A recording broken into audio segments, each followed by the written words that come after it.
Well, for the very latest, let's cross now to Madrid, where our correspondent Sarah Morris is standing by.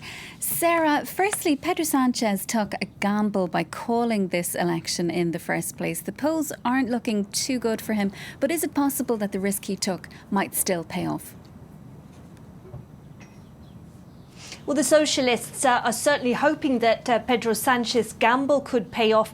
As you say, when he called this snap election after losing badly in the May elections at a local level, people were caught out. People were surprised. They said, why doesn't Sanchez hang on until later in the year to try to see the results of some of those anti-inflationary measures come through and benefit voters? What he's gambling on is that he can flag up to voters on the left the danger of the far-right party Vox entering the People's Party government if the Conservatives win, and that he can bring out a high turnout of people who want to prevent that. But the polls, the last polls legally to be able to be published, closed on Monday. The average of those polls gives the People's Party the lead, and they would get 140 seats compared to the Socialists' 108. But the question is really,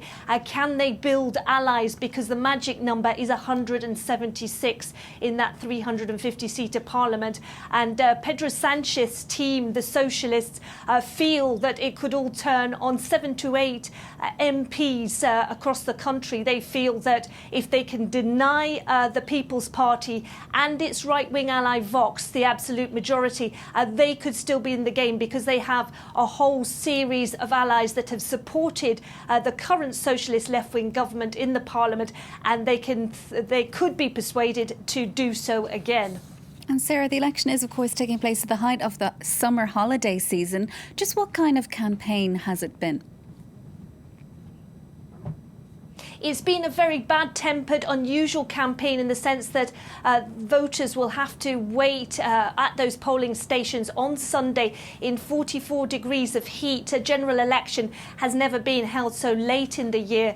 And the leader of the People's Party, the opposition leader, Alberto Nunez Feijoo, has tried to make that a campaign issue by saying that Sanchez is banking on people wanting to go on holiday rather than queuing in line to vote.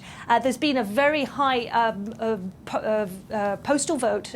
2.6 million people have requested that postal vote, and today that has been extended to allow people to file that postal vote. 2 p.m. is the new deadline to let people do that. It's been a very personal campaign. The Conservatives saying they need to get rid of Sanchism, all that Sanchez represents, and on the other hand, people targeting Feijoo for old friendships that he had with a drug trafficker. Feijoo defending himself, saying that he didn't know that man was a drug dealer in the pre-internet age. But this is a campaign that really has pitted people against each other, and voters being faced really with a binary choice. Do they want the left-wing bloc? Do they want the right-wing bloc? Sarah, thank you so much for that update. That's our correspondent, Sarah Morris, joining us there from Madrid.